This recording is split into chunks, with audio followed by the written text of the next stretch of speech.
Aujourd'hui, on est à Codon, comme d'habitude, tous les années et tous les ans, le fait de l'arc-en-ciel, comme d'habitude.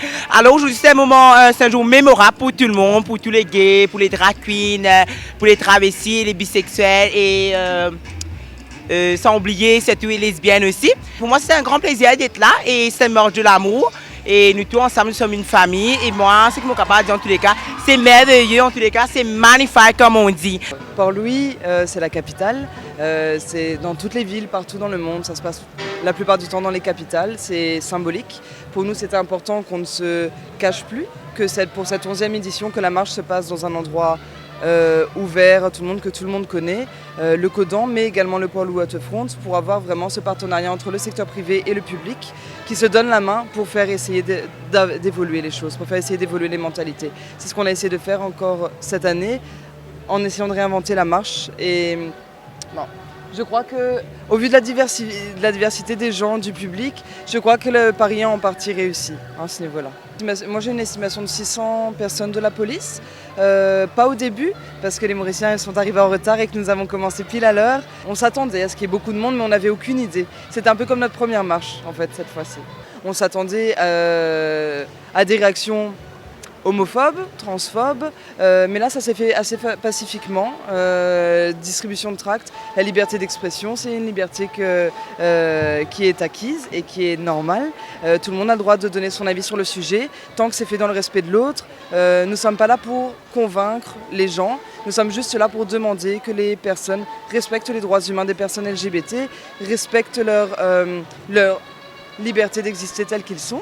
On ne demande pas des extravagances, on ne demande pas des droits supplémentaires. On demande simplement de ne pas avoir peur quand par exemple un événement comme ça est organisé et qu'on apprend la veille qu'il y a des menaces qui pèsent sur cet événement. On demande juste à ne pas avoir peur. On demande juste à pouvoir se dire l'événement va tenir parce que nous sommes protégés, parce qu'il y a une loi qui nous protège, parce que les crimes homophobes ou les crimes transphobes sont punis plus sévèrement. C'est ça que nous demandons parce que ça découragera les futurs auteurs de ce genre d'actes homophobes ou transphobes. Non, parce que ce n'est pas normal. Ce n'est pas normal de se faire insulter en raison de son orientation sexuelle ou son identité de genre, tout comme ce n'est pas normal d'avoir peur. Donc voilà. Cette année, c'est beaucoup plus revendicatif parce que c'était nécessaire.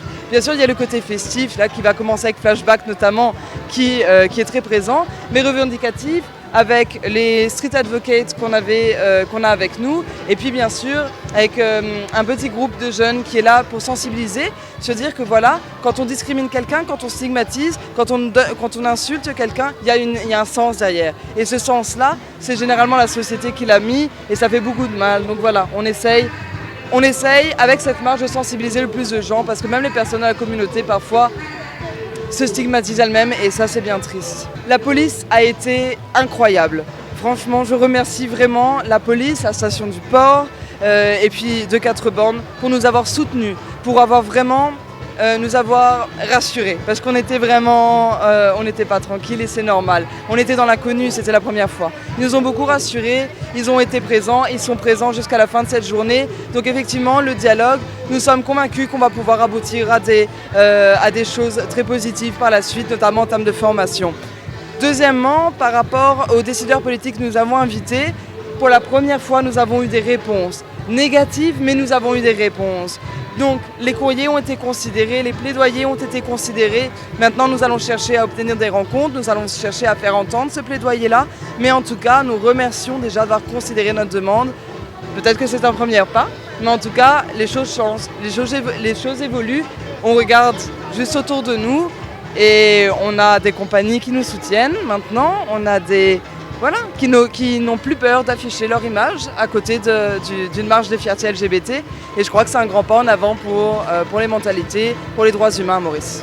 Je trouve que ça se passe super bien, quoi. C'est un nouvel endroit. Et puis je crois que symboliquement, c'est fort d'être dans la capitale, dans la ville qui regroupe le secteur privé, le cœur économique de l'île, et puis le cœur législatif de l'île aussi. Donc c'est une marche qui est festive, mais qui se veut aussi revendicatrice pour les droits des personnes et réclamer les mêmes droits.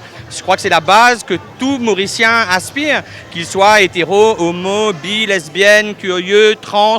On vit dans une île dont la force est la diversité. la diversité culturelle, la diversité ethnique, eh ben, la diversité, elle s'exprime aussi dans la sexualité, dans le genre, dans l'identité. Et cette diversité, elle s'exprime aujourd'hui et c'est super émouvant. Pils renouvelle encore cette année son association avec le collectif Arc-en-Ciel. En quoi c'est important? C'est extrêmement important parce qu'on ne peut pas envisager d'une évolution sociétale justement sans d'abord une unification des acteurs.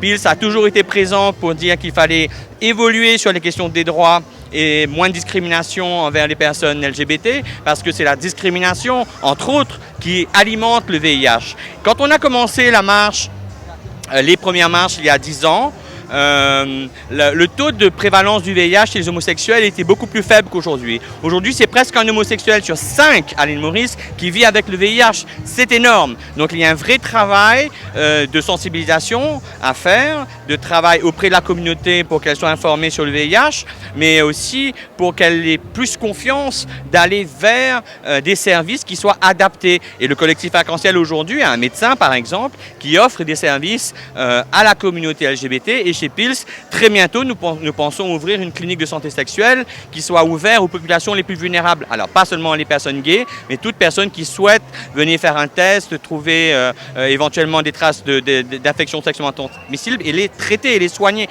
Donc, c'est important qu'on soit tous ensemble pour faire avancer cette cause parce qu'elle concerne tout le monde, en fait. Elle concerne l'unité de notre pays et on ne peut pas être prôner l'égalité et un seul peuple, une seule nation en mettant de côté une partie de l'arc-en-ciel mauricien. Oui, ce n'est pas la première fois que les opposants à une évolution sociétale s'expriment et on est une île où jusqu'à présent, on a tous le droit de s'exprimer et je me battrai toujours pour que les gens aient le droit de s'exprimer, qu'ils soient pour, qu'ils soient contre. Donc, tant que ça se passe dans le respect des uns et des autres, tout va bien. Depuis que le collectif d'Occident est créé, chaque année nous participons dans la marche des fiertés. Et cette année encore, nous tenions à être présents parce que nous pouvons soutenir la cause du collectif Arc-en-Ciel. Et ce qui souvent nous trouvait, c'est la société civile, nous ensemble, surtout même cause comment c'est qu'ils ont des fans, parce qu'à Maurice encore, il y a une loi qui stigmatise et qui porte discrimination à des gens de différentes orientations.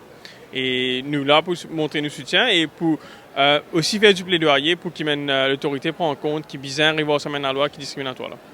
Bon, même le dossier des presse qui nous tiré la semaine dernière ou les semaines de cela, il y a une proposition concrète qui se fait et qui me pense que l'autorité bien prend en compte. Mais ce qui souvent nous trouvait, et surtout là avec le gouvernement, même si c'est comment dire, qui nous considère comme un tabou, c'est pas envie vraiment toucher ce sujet-là. Et là, pour moi, à travers le monde, il y a un changement qui peut arriver, surtout par rapport à un mariage de personnes du même sexe, et même un civil partnership qui est capable de faire. Et à Maurice, nous ne pouvons pas encore aborder ce sujet-là, il y a encore tabou. Pour moi, c'est bizarre comment vraiment à penser en compte. Nous sommes capables de venir à la marche en public et nous pouvons essayer de faire une campagne pour sensibiliser les gens qui sont autour de nous. Mais les autorités, moi, pas être trop bougé, je suis encore figé sur la loi qui est établie avant l'indépendance. Et là, actuellement, nous en 2016, misère avec le domaine d'affaires. Et la marche des fiertés est dans ce place parce qu'ils nous conscientisent le public en général. Et aujourd'hui, nous trouvons qu'il y a un groupe qui vient pour protester contre ce qu'il nous peut faire. Je suis content peut-être de gagner un débat plus ouvert encore sur ce sujet-là pour capable discuter un peu qui mène d'affaires bien mettre en place.